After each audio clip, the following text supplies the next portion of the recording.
to Haunted Talks, the official podcast of the Haunted Walk, offering ghost tours and paranormal adventures in Kingston, Ottawa, and Toronto, Ontario.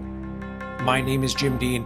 I am the creative director, and we really appreciate you joining us for today's episode. For the past several weeks, I have been hosting our virtual haunted campfires every Saturday night. And while I'm really enjoying listening to some of the best ghost storytellers in the world, I must admit it has made me a little jealous to share a ghost story of my own. I've made a rather unique selection for the show, which I think will be spooky and entertaining. It will be a fictional story written by Canadian literary giant Robertson Davies. In 1963, Davies became the founding master of Massey College, the University of Toronto's new graduate college, and remained in that position until his retirement in 1981. Every year, at the Christmas Gaudi, or end of semester party, Davies would traditionally read a ghost story that he had written for the occasion. The story I have chosen for us is from the second year. As ghost story enthusiasts, it will be fun to see how Davies plays with the familiar elements of a good ghost story: secret histories, strange noises in the night, and some serious unfinished business, and adapts those to fit his own ends. In this case, poking fun at students, professors, and the academic world in general through the mysterious world of the paranormal.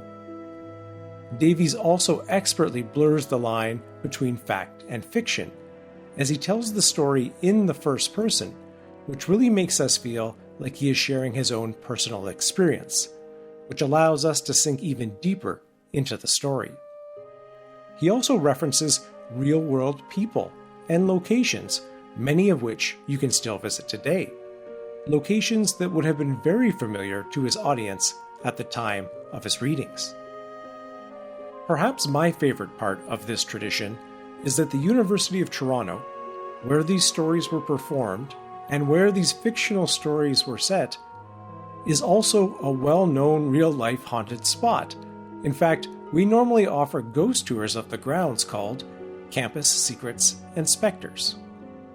So gather in close, turn the lights down low, and get ready for a great ghost story. I think you're going to really enjoy this one. But before we get to that, in the past few days, we have received word that the province of Ontario is going into lockdown for the month of April. So we do hope to resume the tours in May or as soon as we safely feel we can do so. Luckily, we do have our virtual haunted campfires every Saturday evening at 8 p.m. And these have been a lot of fun. If you enjoy the podcast, you should definitely check out one of these campfires. This coming Saturday, April the 3rd, a guest storyteller from Shiverpool, a ghost tour company in Liverpool, will be joining us to share a series of ghost stories from their city. The week after, April 10th, we will be learning about New Mexico and ghost stories from the American Southwest. If you would like to try something a little more hands-on, we also have our Haunting at Home, our online guided paranormal adventure. And we've had close to 1,000 groups take part in that, so we'd love to have you be part of the experiment as well, as we try to determine how haunted are various homes across the world. Information on our virtual haunted campfires and Haunting at Home can be found on our website, which is hauntedwalk.com. Be sure to follow us on Facebook, Instagram, and Twitter, all three at Haunted Walk. And if you haven't already, be sure to subscribe to the show so you know when the new episodes are coming out. 5-star reviews are certainly always very much appreciated.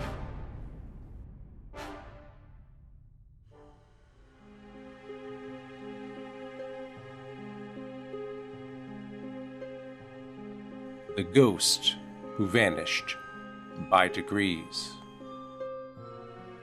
Some of you may have wondered what became of our college ghost.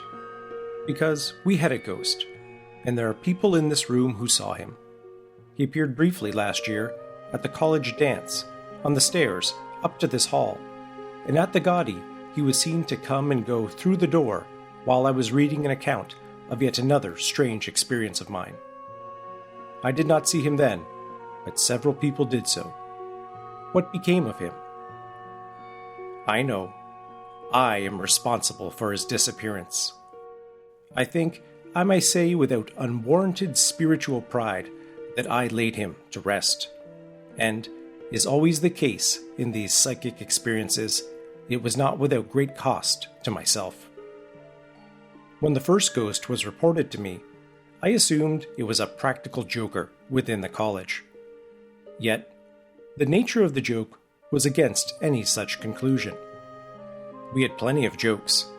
Socks in the pool, fish in the pool, funny notices beside the pool, pumpkins on the roof, ringing of the bell at strange hours, all the wild exuberance, the bubbling, ungovernable high spirits and gossamer fantasies one associates with the graduate school of the University of Toronto. The wit of a graduate student is like champagne, Canadian champagne, but this joke has a different flavor, a dash of wormwood in its nature. You see, the ghost was so unlike a joker. He did not appear in a white sheet and shout boo. He spoke to no one, though a junior fellow, the one who met him on the stairs, told me that the ghost passed him by, softly laying a finger on its lips to caution him to silence. On its lips, did I say? Now this is of first importance. It laid its finger where its lips doubtless were, but its lips could not be seen, nor any of its features. Everybody who saw it said that the ghost had a head, and a place where its face ought to be, but no face that anyone could see, or recognize, or remember. Of course, there are scores of people like that around the university, but they are not silent. They are clamoring to establish some sort of identity. The ghost cherished his anonymity, his facelessness. So, I determined to find out who he was. The first time I spotted him was in the common room. I went in from my study after midnight to turn out the lights, and he was just to be seen going along the short passage to the upper library. I gave chase, but when I reached the upper library, he was gone, and when I ran into the entry, he was not to be seen. But at last, I was on his trail, and I kept my eyes open from that time. All of this took place, you should know, last Christmas, between the Gaudi and the New Year. Our Gaudi last year was on December 17th. I first saw the ghost and lost him on the 21st. He came again on the 23rd. I awoke in the night with an odd sensation that someone was watching me. And as this was my own bedroom, I was very angry. If indeed it were a joker, he lacked all discretion. I heard a stirring, and I know this sounds like the shabbiest sort of 19th century romance, but I swear it is true. I heard a sigh, and then, on the landing outside my door, a soft explosion, and a thud, as though something had fallen. I ran out of my room, but there was nothing to be seen. Over Christmas Day and Boxing Day, I had no news of the ghost, but on the 28th of December, matters came to a head. December 28th, as some of you may know, is the Feast of the Holy Innocents, traditionally the day on which King Herod slaughtered the children of Bethlehem. In the Italian shops in this city, you can buy very pretty little babies made of sugar and eat them in grisly commemoration of Herod's whimsical act.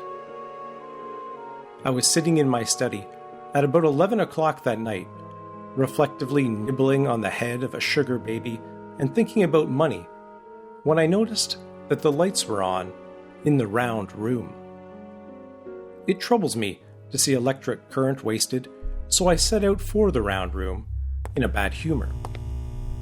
As I walked across the quad, it seemed that the glow from the skylight in the round room was more blue and cold than it should be, and it seemed to waver. I thought it must be some trick of the snow, which was falling softly, and the moonlight which played so prettily upon it. I unlocked the doors, walked into the round room, and there he was, standing under the middle of the skylight. He bowed courteously. "So, you have come at last," he said. "I have come to turn out the lights," said I, and realized at once that the lights were not on. The room glowed with a fitful bluish light, not disagreeable, but inexpressibly sad, and the stranger spoke in a voice which was sad, yet beautiful. It was his voice which first told me who he was. It had a compelling cello-like note, which was unlike anything I was accustomed to hear inside the college, though our range is from the dispirited quack of Ontario to the reverberant splendors of Nigeria. The magnificent voice came from the part of his head where a face should be, but there was no face there, only a shadow, which seemed to change a little in density as I looked at it. It was unquestionably the ghost. This was no joker, no disguised junior fellow. He was our ghost. And like every proper ghost, he was transporting and otherworldly, rather than merely alarming. I felt no fear as I looked at him, but I was deeply uneasy. "You have come at last," said the ghost. "I have waited for you long, but of course you are busy. Every professor in this university is busy. He is talking, or he is pursuing, or he is in a journey, or a pre-adventure he sleepeth, but none has time for an act of mercy." It pleased me to hear the ghost quote scripture. If we must have apparitions, by all means, let them be literate. "You have come here for mercy," said I. "I have come for the ordeal, which is also the ultimate mercy," he replied. "But we don't go in for ideals," said I. "Perhaps you can tell me a little more plainly what it is you want." "Is this not the graduate school?" said he. "No, indeed," said I. "This is a graduate college, but the offices of the graduate school are elsewhere." "Don't trifle with me," said the ghost sternly. "Many things are growing very dim to me, but I have not wholly lost my sense of place. This is the graduate school. This is the examination room. And yet," the voice faltered, "it seemed to me that it used to be much higher in the air, much less handsome than this. I remember stairs, very many stairs." "You had been climbing stairs when you came to me in my bedroom," said I. "Yes," he said eagerly. "I climbed the stairs, right to the top, and went into the examination room, and there you lay in bed, and I knew I had missed it again, and so there was nothing for it but to kill myself again." That settled it. Now I knew who he was. And I had a pretty shrewd idea where, so far as he was concerned, we both were. Every university has its secrets, things which are nobody's fault, but which are open to serious misunderstanding. 30 or more years ago, a graduate student was doing his PhD oral. He must have been expecting something of the kind, because when he had been called before his examiners and given the bad news, he stepped out onto the landing and shot himself through the head. It is said, whether truly or not I cannot tell, that since that time no one is allowed to proceed to the presentation and defense of their thesis unless there is a probability amounting to a certainty that they will get their degree. Here, obviously, was that unfortunate young man standing with me in the round room. Why here? Because before Massey College was built, the graduate school was housed in an old dwelling on this land, and the examination room was at the top of the house, as nearly as possible where my bedroom is now. Before that time, the place had been the home of one of the Greek letter fraternities, the Mu Tau Mu, I believe it was called. The examination you knew has gone, said I. If you're looking for it, I fear you must go to Tepperman's wrecking yard for whatever remains of it there. But this is not an examination room? Said the ghost. I nodded. Then I beg you, by all that is merciful, to examine me, he cried, and to my embarrassed astonishment threw himself at my feet. Examine you for what? I said. For my PhD, wailed the ghost. And the eerie, agonized tone in which it uttered those commonplace letters made me, for the first time, afraid. I must have it. I knew no rest when I was in the world of men, because I was seeking it. I know no rest now, as I linger on the threshold of another life, because I lack it. I shall never be at peace without it. I've often heard it said that the PhD is a vastly overvalued degree, but I had not previously thought that it might stand between a man and his eternal rest. I was becoming as agitated as the ghost. My good creature, said I rather emotionally, if I can be of any assistance, you can, cried the ghost, clawing at the knees of my trousers with his transparent hands. Examine me, I beg you, examine me now and set me free. I'm quite ready. But just a moment, said I. The papers, the copies of your thesis, all ready, said the ghost in triumph.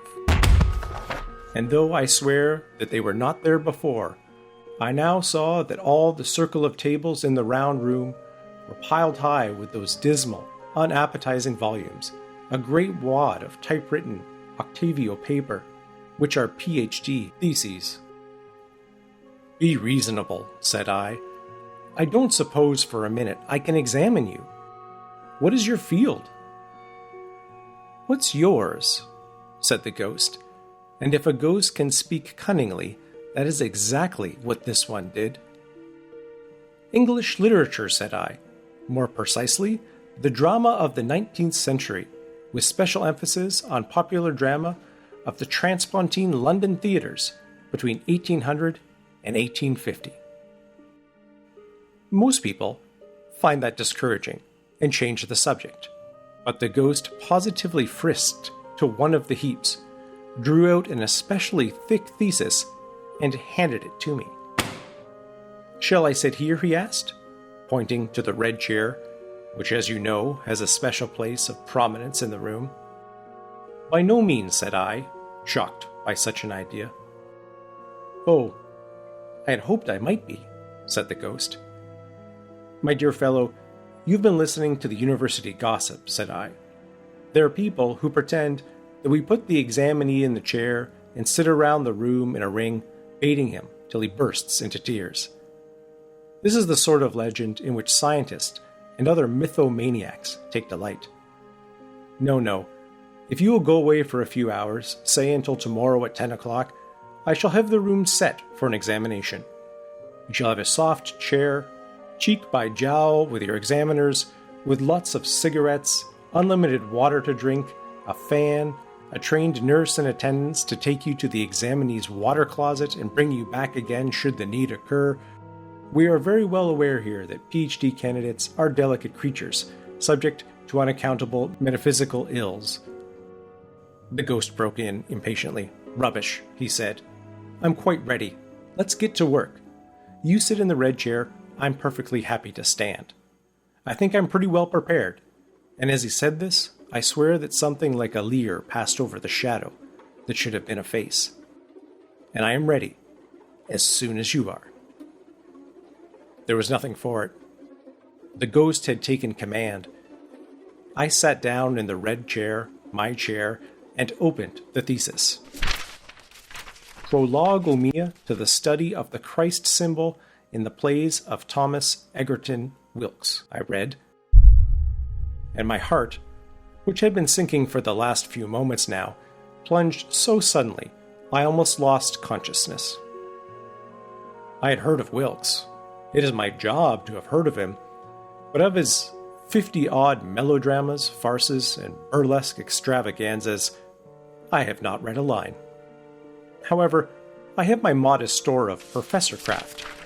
I opened the thesis, rifled through the pages, hummed and hawed a little, made a small mark in the margins of one page, and said, "Well, suppose, for a beginning, you give me a general outline of your argument." He did.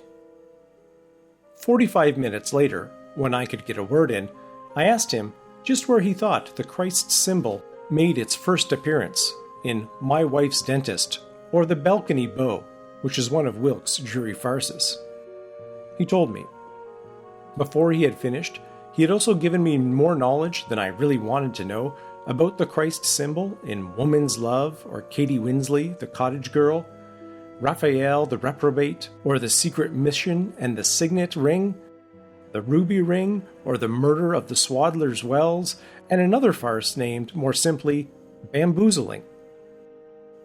By this time, I had felt I'd been sufficiently bamboozled myself, so I asked him to retire, while the examination board, me, and only me, as the old song puts it, considered his case. When I was alone, I sought to calm myself with a drink of water, and after a decent interval, I called him back. There are a few minor errors in this thesis, which you will undoubtedly notice during a calm rereading, and a certain opaqueness of style, which might not profitably be amended. I'm surprised that you have made so little use of the great vivarium edition of Wilkes, published by Professors Fawcett and Pale of the University of Bitter End, Idaho. Nevertheless, I find it to be a piece of research of real, if limited value, which if published might be, yes, I shall go so far as to say, will be seminal in the field of 19th century drama studies. I congratulate you, and it will be a pleasure to recommend that you receive your degree. I don't know what I expected then. Perhaps I had hoped that he would disappear with a smile. True enough, there was an atmosphere as of a smile, but it was a smile of a giant refreshed. "Good," he said. "Now we can get on to my other subjects." "Do you mean to say 19th century drama isn't your real subject?" I cried. And when I say I cried, I really mean it. My voice came out in a loud, horrified croak. "Sir," he said, "it is so long ago since my unfortunate experience at my first examination that I have utterly forgotten what my subject is. But I have had time since then to prepare myself for any eventuality. I have written theses on everything. Shall we go now to history?" I was too astonished and horrified by this time, afraid to say anything. We went on to history. My knowledge of history is that of a layman. Academically, there is nothing worse, of course, that can be said, but Professor Craft did not wholly desert me. The first principle, when you don't know anything about the subject of a thesis, is to let the candidate talk, nodding now and then with an ambiguous smile. He thinks you know and are counting his mistakes, and it unnerves him. The ghost was an excellent examinee. That is to say, he fell for it. And I thought I shook his confidence once with a little laugh when he was talking about Canadian encouragement of the arts under the premiership of William Lyon Mackenzie King. But finally, the 2 hours was up, and I graciously gave him his PhD in history. Next came the classics. His thesis was on the concept of pure existence in Plotinus. You don't want to hear about it, but I must pause long enough to say that I scored rather heavily by my application of the second principle of conducting an oral, which is to pretend ignorance and ask for explanations of very simple points. Of course, your ignorance is real, but the examinee thinks you are being subtle. and that he is making an ass of himself, and this rattles him. And so laboriously we toiled through the liberal arts, and some of the arts which are not so liberal. I examined him in computer science, and astronomy, and medieval studies, and I rather enjoyed examining him in fine art. One of my best examinations was in mathematics, though personally, my knowledge stopped short at the 12 times table. Every examination took 2 hours, but my watch did not record them. The night seemed endless.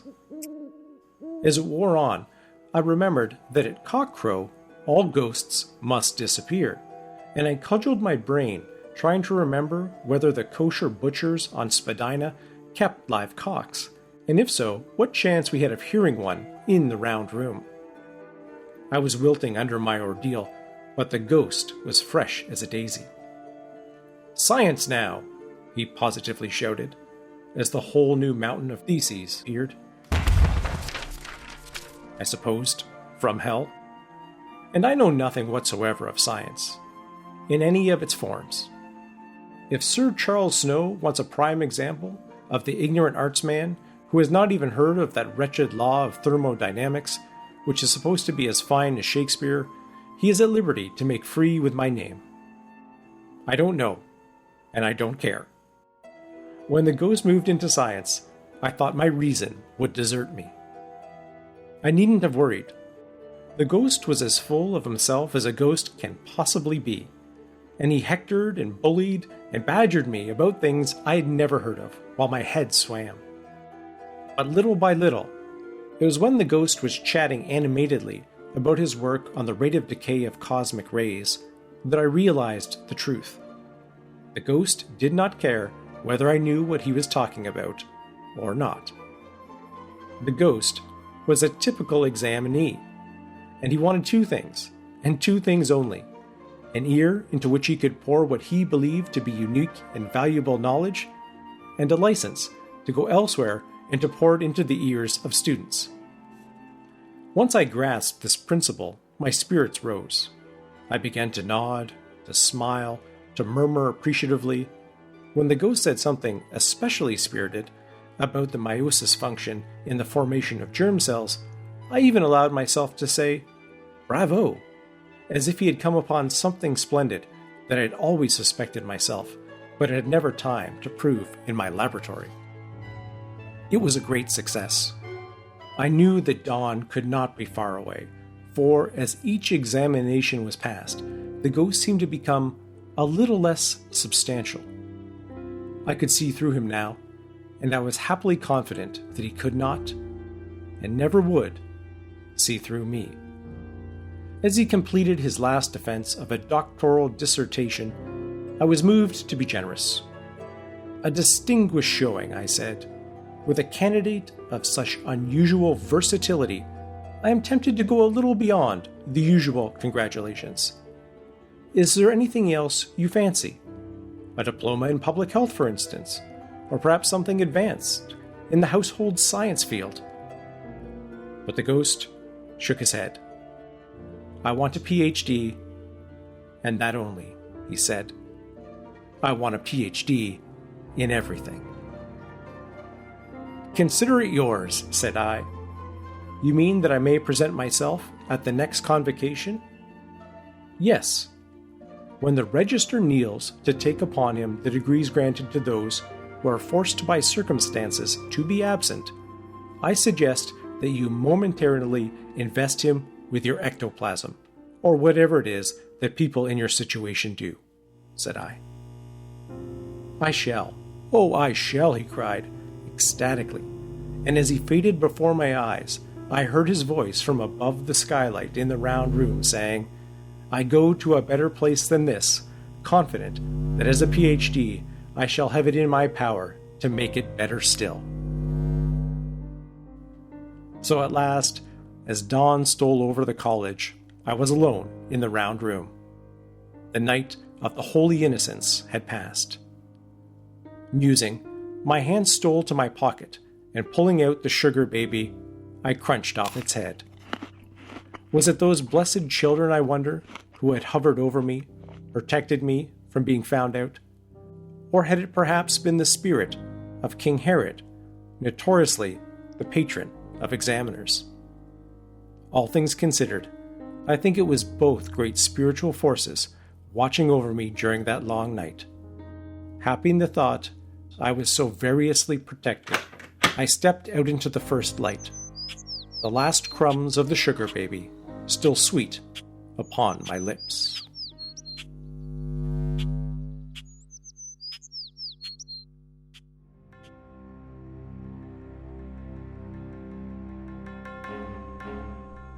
Thank you so much for joining us for the episode.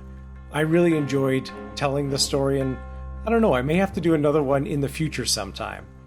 If you're interested in reading more of these stories yourself, you can find them collected in a book called High Spirits, a collection of ghost stories written by Robertson Davies that has all 18 from the 18 different years that they would hold this awesome tradition. I do hope to see some of you at this Saturday's or next Saturday's Haunted Campfire, and definitely would encourage you to try out The Haunting at Home. We continue to get rave reviews, and we would love for you to try that as well. Information about the virtual haunted campfires and The Haunting at Home can be found on our website, hauntedwalk.com. Be sure to follow us on Facebook, Instagram, and Twitter, all three at Haunted Walk, and be sure to subscribe to the show if you haven't already so you know when those new episodes are coming out. As always, a big thank you to the Haunted Talks team, including Michelle Dennis, our outstanding audio editor, and Kevin MacLeod at incompetech.filmmusic.io for the additional music. Until we meet again, sweet dreams.